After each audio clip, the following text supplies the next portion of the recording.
series for this month of August, is about Gospel Living Church. And we already preached the three most important aspects of church life, such as our understanding of what a healthy church is all about. And also we already preached about worship, about leadership, and today we are going to study the last part of this series about discipleship. And next week, as what Pastor Kim announced, we will be having our new book series from the Old Testament, especially First Samuel. We will be having our journey for at least 3 months. For 3 years naman yung ulan para sa First Samuel. And from that we can see the transition of leadership from judges' rule to kingship. And the First Samuel is also the fulfillment of God's covenant promise to Abraham to give his people a king. But later, ultimately, those kings of Israel failed the Lord. But there is a coming king, ultimately, the Lord Jesus Christ, who is perfect, blameless, and righteous. So if you have your Bible with you, please open with me in Ephesians chapter 4, beginning in verse 11 down to verse 13. Ephesians chapter 4, verse 11 to 13, or even up to 14. So the Word of God says, "And He gave the apostles, the prophets, the evangelists, the shepherds, and teachers to equip the saints for the work of ministry, for building up the body of Christ, until we attain the unity of the faith and of the knowledge of the Son of God, to mature manhood, to the measure and stature of the fullness of Christ." Verse 14, "So that we may no longer be children, tossed to and fro by the waves and carried about by every wind of doctrine, by human cunning, by craftiness in deceitful schemes." And another passage that I'd like to extend or to read is from Matthew chapter 28, verses 16 to 20. "Now the 11 disciples went to Galilee, to the mountain to which Jesus had directed them. And when they saw him, they worshipped him, but some doubted. And Jesus came and said to them, 'All authority in heaven and on earth has been given to me. Go therefore and make disciples of all nations, baptizing them in the name of the Father, and of the Son, and of the Holy Spirit, teaching them to observe all that I have commanded you. And behold, I am with you always to the end of the age.'" Let us pray. Our Heavenly Father, thank you so much, O God, for what you have done. Thank you today for giving us another privilege to worship and honor you.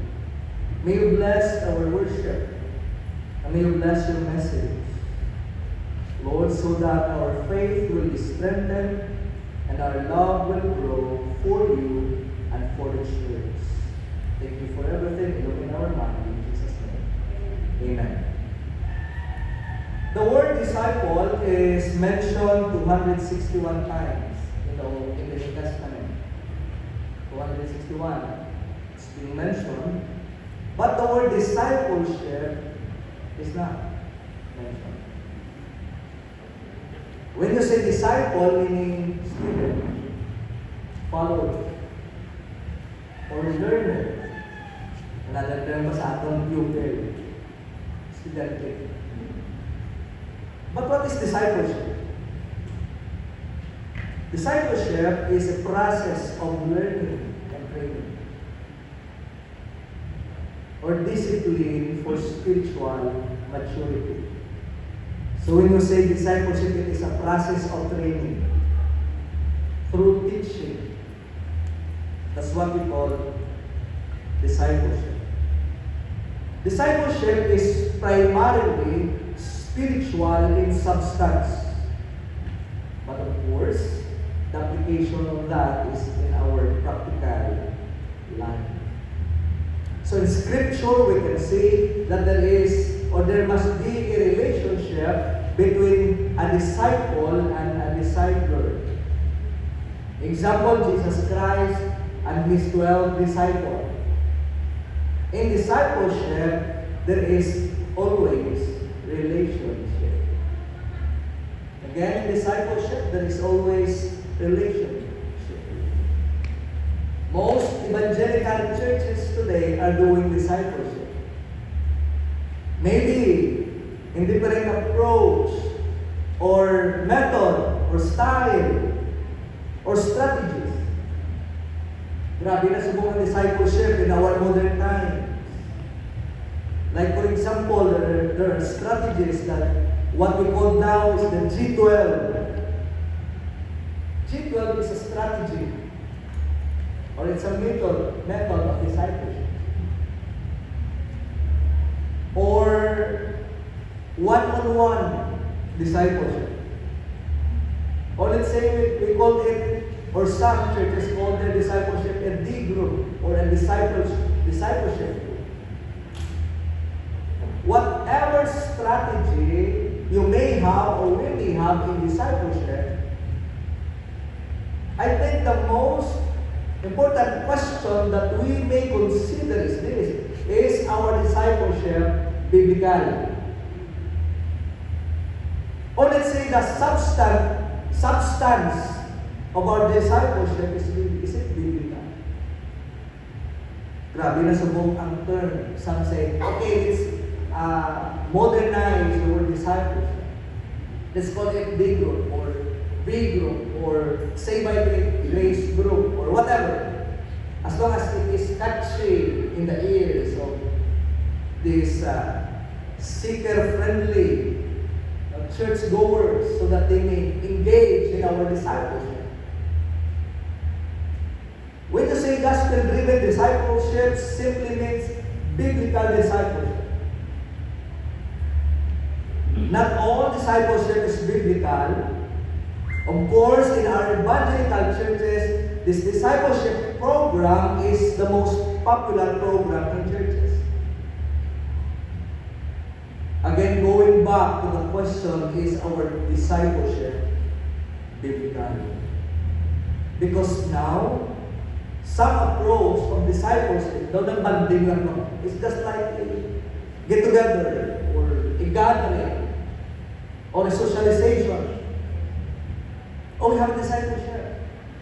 Join in our discipleship group. You can grow or hope you will enjoy it. No, that's not what discipleship is offering. Not enjoyment, in the sense na enjoy mo lang ang fellowship, but I think it's greater than that.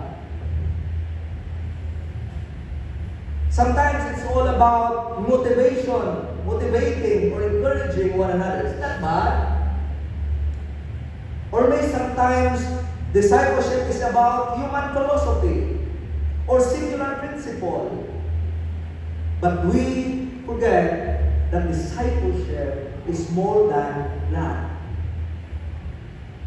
Discipleship is very vital in every Christian, especially in our Christian or in our church life. Discipleship is a church context. Ang pagdisaypulo, iyan ang konteksto sa simbahan. Discipleship is a church work. You cannot join in discipleship, or you can have a discipleship meeting without engaging ourselves in Christ's church. That is why this is very important for us Christians to understand what a gospel-driven discipleship is all about. This is a church context, this is a church word, and primarily, discipleship is the responsibility of elders in the church. Secondly, discipleship is responsibility of every matured Christian. Every matured father, matured mother, matured young people. Because discipleship is a message. And one important reminder that I want to remind you this morning, the pulpit is the main faucet for discipleship. Because the pulpit is a regular preaching of the word.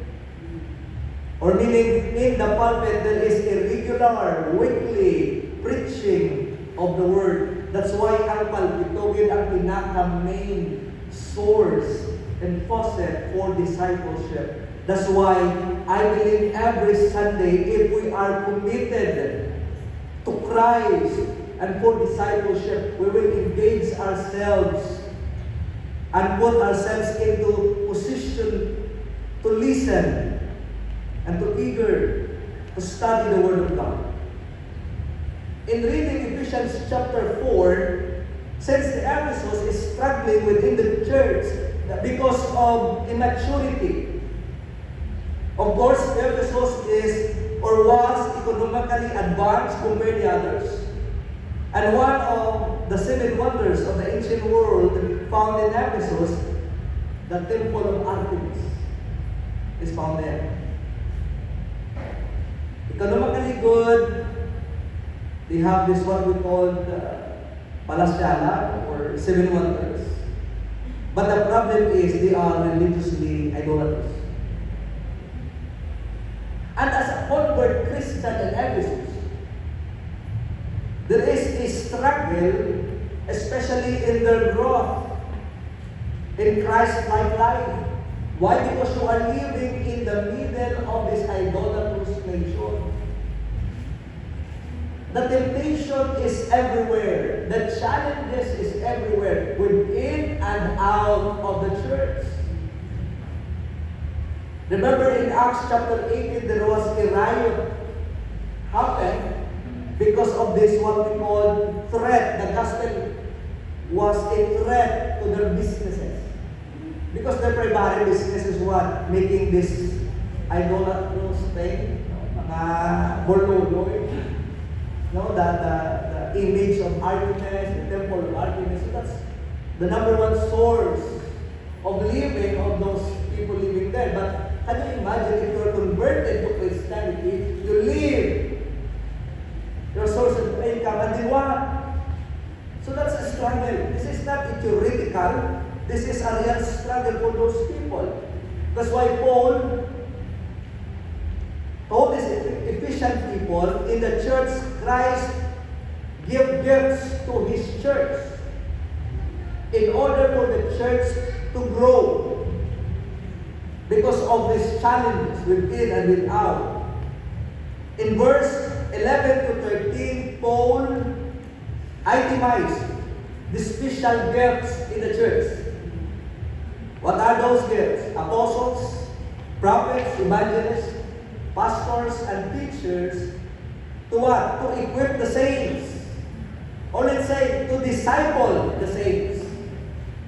For what? For the edification and for the works of the ministry.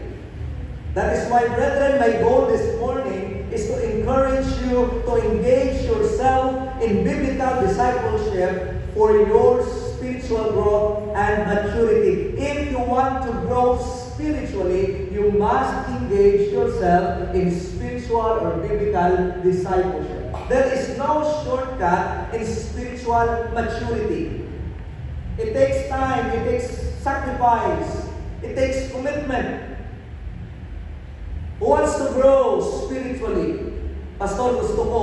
Pastor, I want to grow spiritually. But the question is, did you or do you engage in discipleship?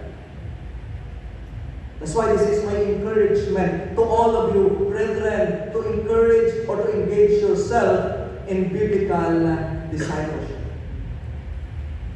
We have many forms of discipleship happening in the church. We have Bible study. We have later on theological class. That's form of discipleship. We have informal setup, not a classroom setup. Can you imagine if you are talking to someone and sharing the word consistently and continuously? Since discipleship is one of the broadest topic in Scripture, or one of the most important topics in Scripture, but my message this morning will be focusing on the two most important questions in discipleship. First, what is the ground for discipleship? Number two, what is the goal of discipleship? Anong ground at anong goal? In Matthew chapter 28, I will just lay down the foundation. In Matthew chapter 28, and the goal is in Ephesians chapter 4, verse 11 to 33. Again, the foundation is Matthew 28, and the goal is in Ephesians chapter 4, verse 11. Biblical discipleship must have a clear ground or basis. Dapat ang discipleship natin as Christian, clear sa aton kung ano ang ground or basis why we are doing it. To have a desire, to have a willingness, or even your availability is not the ground for discipleship. Your desire, your willingness, your availability is not the ground for discipleship. But this three is very important because this three will fuel our consistency in our discipleship process. Your desire, your willingness, and your availability will fuel our consistency in discipleship. Can you imagine a Christian who wants to grow spiritually but not consistent? What will happen?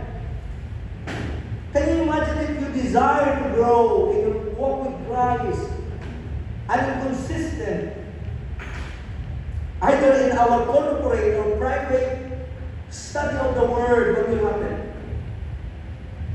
We can say the ground from Matthew chapter 28, verse 18 to 20. The first ground for biblical discipleship is Christ Himself. Matthew chapter 28, verse 18 to 20, the ground is Christ Himself. Now the 11 disciples went to Galilee, to the mountain to which Jesus had directed them. You know what? The 16 to 20, this is a encounter of the disciples after the resurrection of Christ. In chapter 28, verse 1, Christ has risen. And He had an encounter with some of the disciples. And the Lord Jesus instructed them to meet with Him in Galilee. So here, this command or this encounter in 16 to 20 is a post-resurrection encounter and pre-ascension. Post-resurrection and pre-ascension encounter. And there is a message within that event.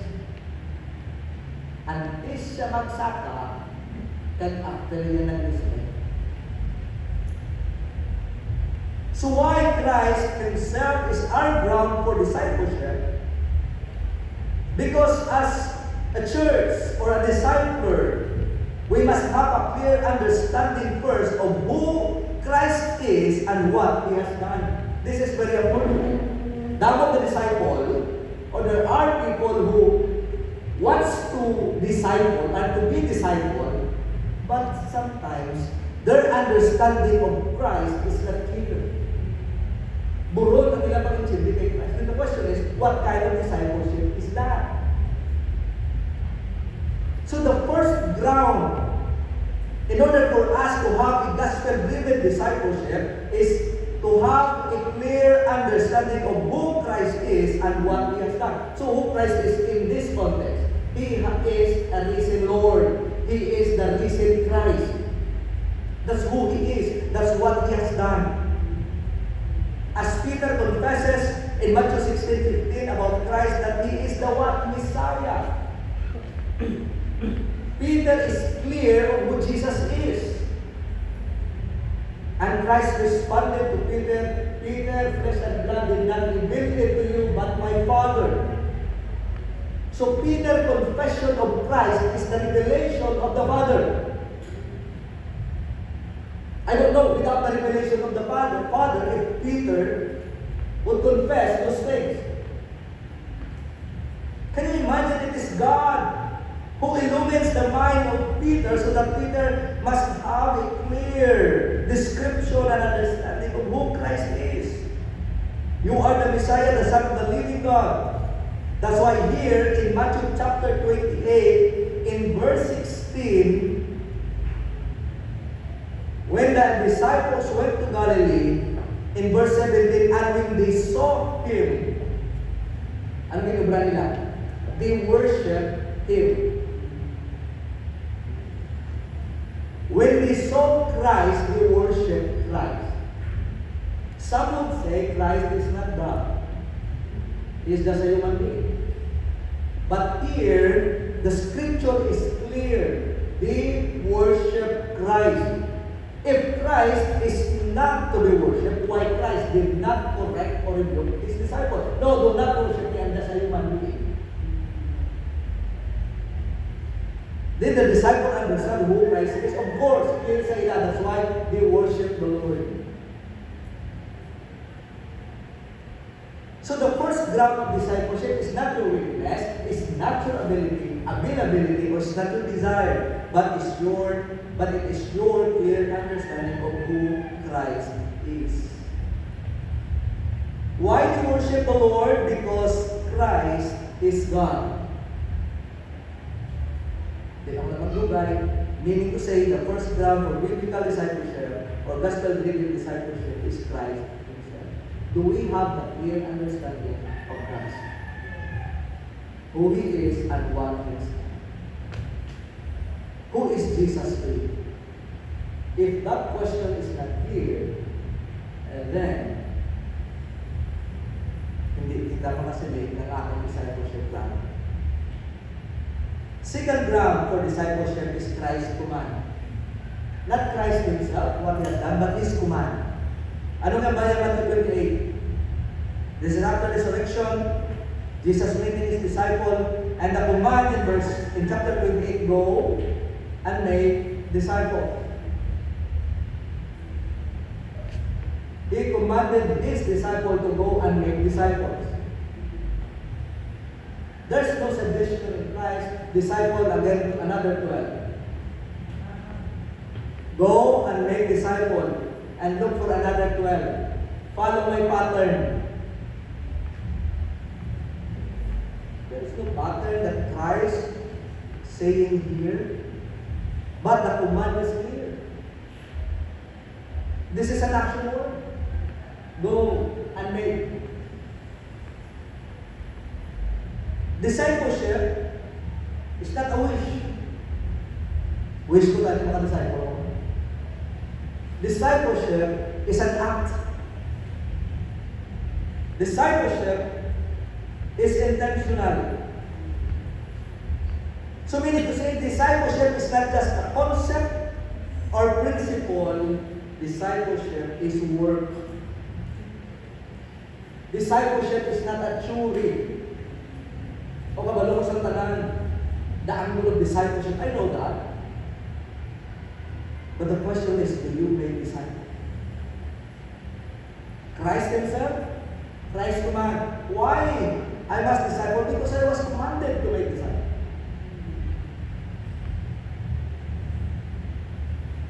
Thirdly, not just Christ's command, but Christ's authority. All authority has been given to me in heaven and on earth. Authority of what? Authority to save, authority to give life, authority to forgive sin, and even authority over creation. My authority is in Christ. That's why our authority to disciple is Christ's authority. Not my authority. Not anybody's authority, but the authority of Christ. First, the ground for biblical discipleship is Christ Himself, Christ's command, Christ's authority, and lastly, Christ's message. Go and make disciples of all nations, baptizing them in the name of the Father, and the Son, and the Holy Spirit, and verse 20, last verse, teaching them. Not just discipling them, teaching them. So this is both an action word. Go, make, disciple, baptize them, and teaching them. That's the process of disciple. Teaching them what? Christ says, teaching them to observe all that I have commanded you. And in this context, what is the command? Disciples. To make disciples. That's the command here. And behold, this is the promise. I am with you always. Until when? And until where? Until when? Until the end of the day. In short, as kami kabuhin tao, dapat ang discipleship process is always at work. So, nung habang ka-ground sa discipleship, Christ Himself, who He is and what He has done, Christ's command, Christ's authority, and Christ's message. Therefore, if Christ is not the ground for discipleship, then that is not discipleship. Ano ang pinatipunan natin? Why we are gathering here? You can call it the gospel-driven discipleship if it is indeed the message is about Christ Himself. Can you imagine how the Old Testament discipled the children? I don't know if you read Deuteronomy chapter 6, verse 6 to 4. When it comes to teaching, Deuteronomy chapter 6, verse 4 to 6. Okay, nasin lang na jump kita Deuteronomy chapter 6, verse 4 to 6. I'll just read the verse. Hear, O Israel, the Lord your God, the Lord is one. That's ground. That's foundational. You have to have a clear understanding of who God is. We have one God in three distinct persons. Verse 5. You shall love the Lord your God with all your heart, with all your soul, and with all your might. And these words of what? Loving the Lord. And these words that I command you today shall be on your heart. You shall teach them diligently to your children, and shall talk of them when you sit in your house, and when you walk by the way, and when you lie down, and when you rise. You shall bind them as a sign on your hand, and they shall be as frontlets between your eyes. You shall write them on the doorposts of your house and on your gates. Can you imagine the method of teaching in the Old Testament? That is why Jewish people is not ignorant of the law. Even their children memorize the Torah, or they were being disciples about the Torah. Can you imagine how radical discipleship is in the Old Testament? Sa ato niya, we are being taught by the Word, discipling in the church. 1 hour preaching is enough, or even less. But here, when it comes to teaching, especially in the Old Testament discipleship, it's very radical and very hard. And these words that I command you today shall be on your heart. You shall teach them diligently to your children, and shall talk of them when you sit in your house, when you walk by the way, when you lie down, and when you rise. Sitting down, walking, lying, and waking up or waking up, there must be a teaching. In the doorpost, can you imagine that's how meditation is all about? Even in our houses, we have these verses that is being, posted in our wall to remind us the Word of God. That's how the Old Testament discipled their children. That's why hindi na pwede magambal that the Jewish people were all ignorant of the Torah. They are members of the Torah. Can you imagine the discipleship that is happening? But now, the modern type of discipleship, okay? We go to coffee shop, we go to where comfortable place is, so that our discipleship will be conducive for growth. Nandun ako sa Starbucks paying $150 for discipleship. But no discipleship happening in the home or in the house. At home. And who is responsible for discipleship here? The parents is responsible to disciple your children, not the pastor. That is how intense discipleship is all about in the Old Testament. And the ground is, O Israel, the Lord our God is one Lord. If this is a command for us today, the question is, can we be faithfully obey? This Deuteronomy chapter 6, verse 46. Can we? Subok pa, people will hear 40 minutes preaching, you are this. To you, kapoy. But here, the discipleship is intense, strict, because of the seriousness of the Word. Ahay, subok na looy sa discipleship. Can you join in our discipleship? When you invite somebody, namin join sa discipleship namin because sadya dito. Our group is very friendly. And the people there is lovely. I'm not against that, of course, it's very important. But the real reason of the discipleship is the intensity of studying the Word of God. Join in our discipleship because the study of the Word is intense and exciting. So, is the ground is clear to us. If you are being discipled by your pastor, is the process of discipleship grounded in Christ or grounded in the gospel? Puto ng pagtipon-tipon is not discipleship without Christ. That's the modern discipleship. But of course, that's the ground for discipleship, but also, what is the goal of discipleship? Ano ba ang goal? What is the purpose of discipleship? We can see that in Ephesians chapter 4, verse 11 to 14.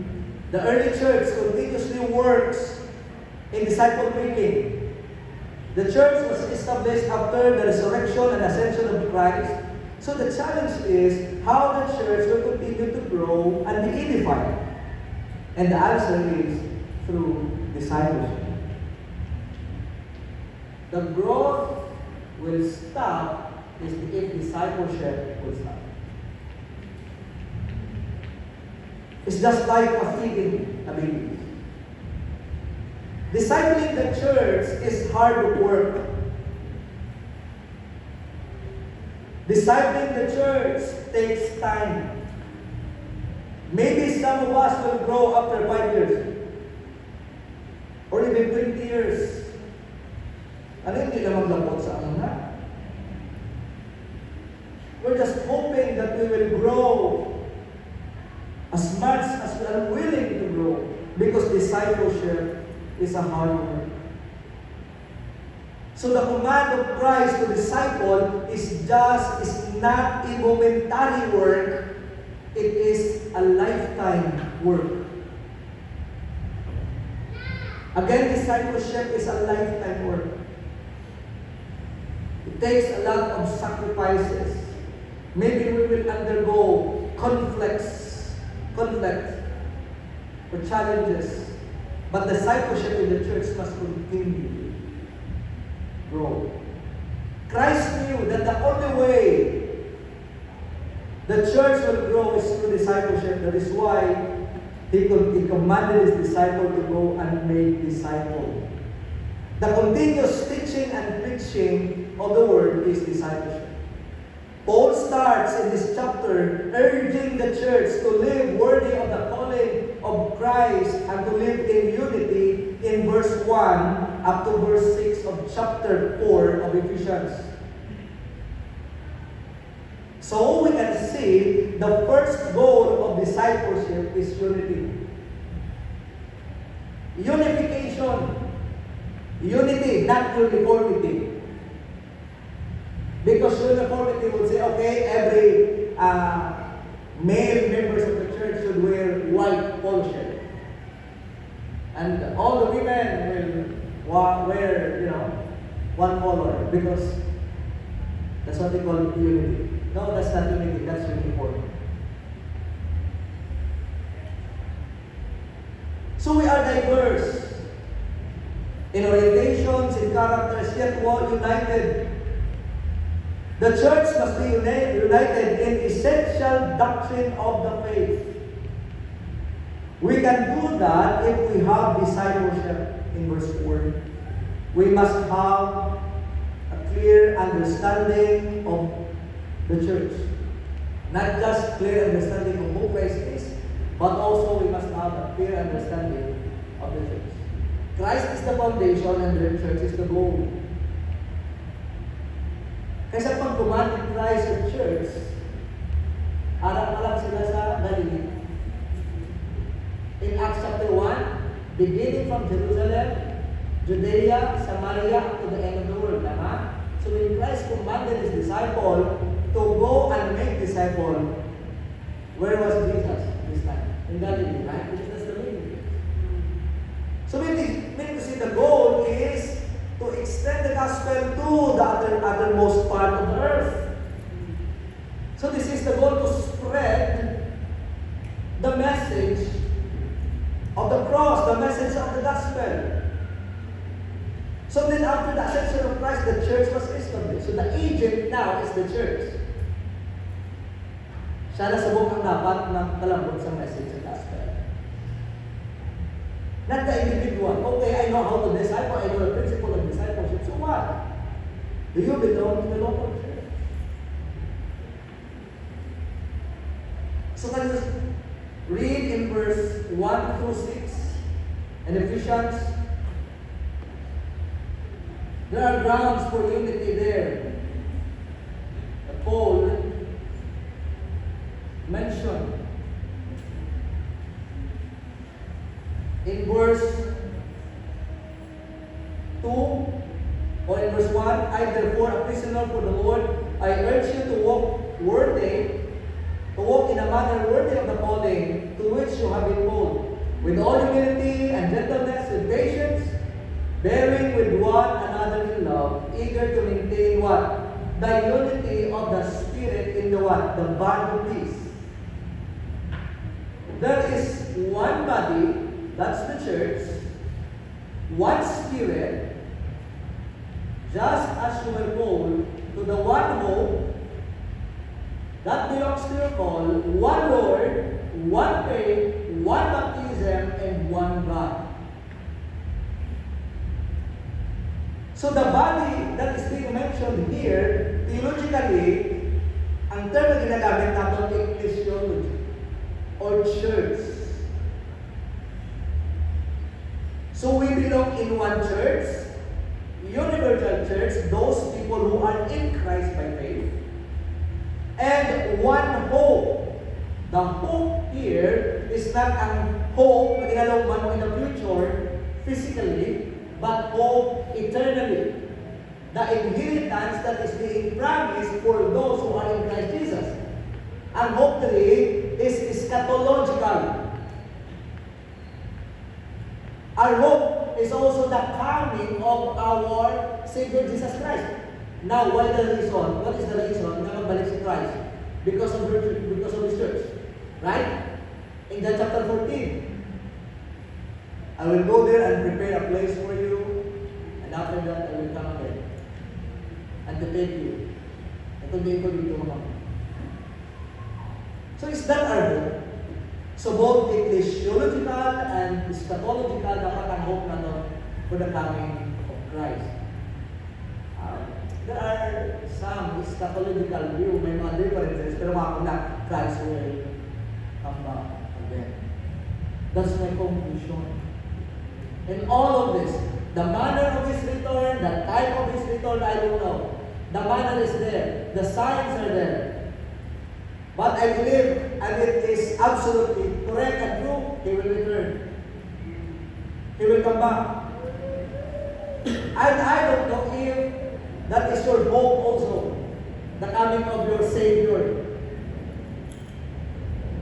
So one body, church, one hope, eschatologically the coming of our Lord Jesus Christ. But what about there is one Spirit? The Spirit is the one who regenerates the church, and the Spirit is the one who preserves the saints to wait for the coming of the Messiah. And bisan ang silipitan, Holy Spirit, it is correct. One Spirit that regenerates us, one Spirit that preserves us. The Spirit that regenerates my heart, that preserves me, is the same Spirit that regenerates your heart and preserves you. Wala yung 50 Holy Spirit. One Spirit. One Lord. The Lord Jesus Christ, the one who saves us, not Artemis in this context. One faith, not common but saving faith. Not saved by works but by faith. And one public declaration to baptism, or even spiritual baptism that positions us into the body of Christ. And one God, and the Father of all, over all, through all, and in all, meaning in and out, or even in all aspects of the church life, even today or in the future. The Bible is saying God is sovereign. We have one God over all and through all. So the question is, sa ilang church na unite? Of course, in this principle that Paul is teaching, do you have or do you understand the church? Or are you a member of the Universal Church of Christ? Punta na lang ang local church lang din. Pero of course, if you are a member of the Universal Church, you must belong in a local church. Eh wala tayong design, Lord. Again, na mag-isahan, we are designed to become one in the Lord Jesus Christ. How can we exercise unity? Paano kita mag-isa? Is the Spirit that regenerates me, is the same Spirit that regenerates you? Is your hope the coming of the Lord? Is Christ your Savior? And then, of course, our faith and baptism in Christ Jesus. I believe this is a clear ground of unity for the church. Wala na tayo nag-unite as fellowship. We can be in fellowship but not united. We can have this church but not united. Because our unity must be binded by this truth. There is what we call ecumenical unity or ecumenical council or group. Isa ka? We gather together, at least we are united. In Bacolod, there is what we call the pastor fellowship. Different doctrines, different understanding of scriptures, theological background, and then, okay, in order for the Bacolod to see us united, then we gather together, having hearts. Just don't talk about doctrine. If you talk about doctrine, then what will happen? Oh, class with that. But I believe Paul is saying that this 7 truth is the ground for a true and biblical unity. Do we have the same understanding of the church?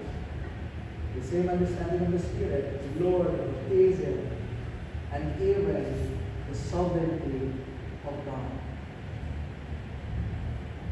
Meaning to say, the church must be united in the essential truth of the Word of God. The first goal of discipleship is to unite us in our knowledge and faith through our Lord Jesus Christ. I'm not going to discipleship.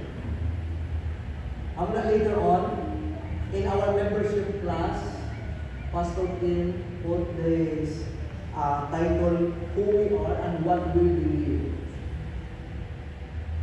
So that later on we can be one in those truths. Now, okay, ang say by grace, they are believers of God's sovereignty.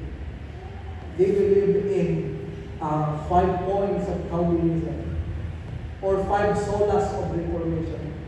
Those truths they believe in. So, kabalo na kamo kung hindi isa. But I think those things are just the product of this principle.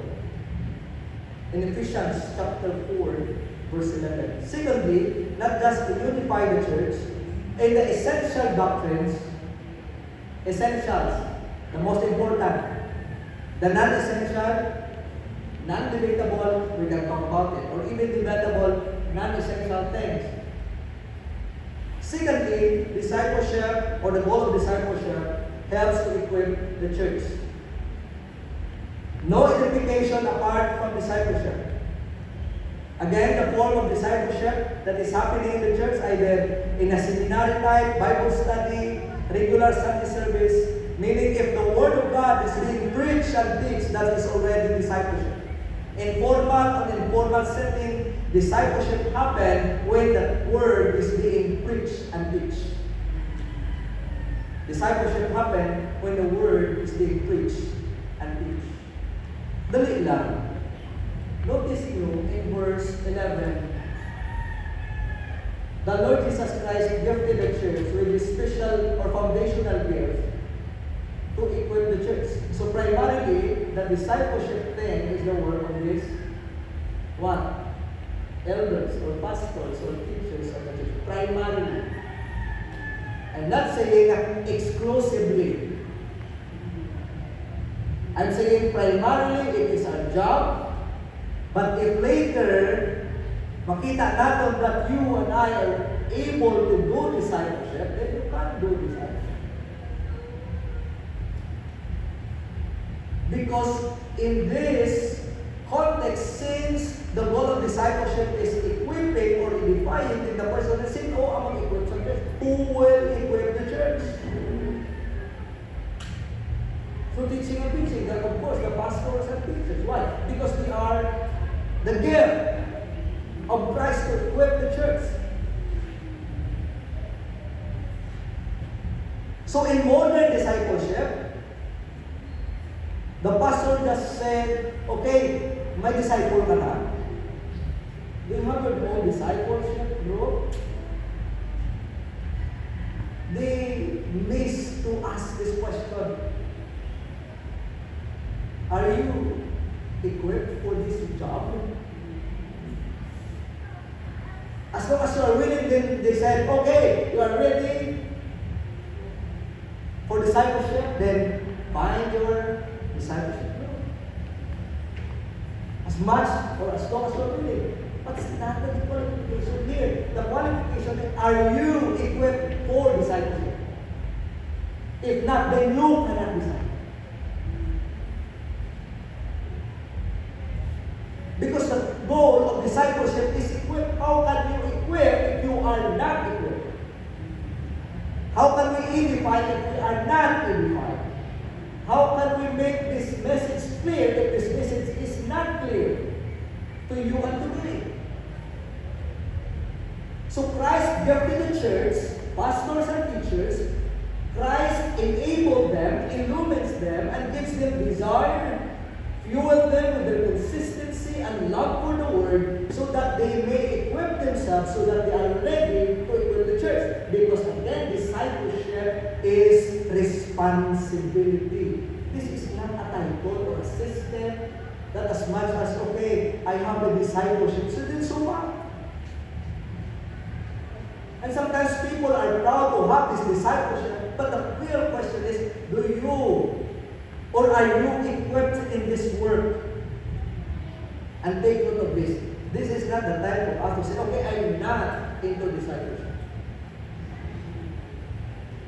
We don't do that. We encourage you to be engaged in discipleship, and later on, if the Lord willing, that the Lord will enable you to do these things, why not? But this is primarily works of the pastors of the church. We see the pattern here for the church to work. The pastor must equip the church so that the church must work the ministry. So there are two works here. The spiritual work and the practical work. The spiritual work is the work of the elders, and the practical work is the work of the church. The church that is being equipped by the pastors. So can you imagine we work together as a church?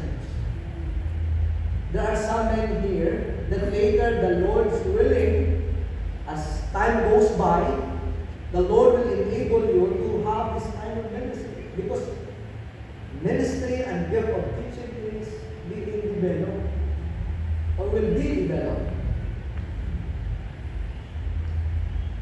So not just to unite the church, but to equip the church. That's the goal of discipleship.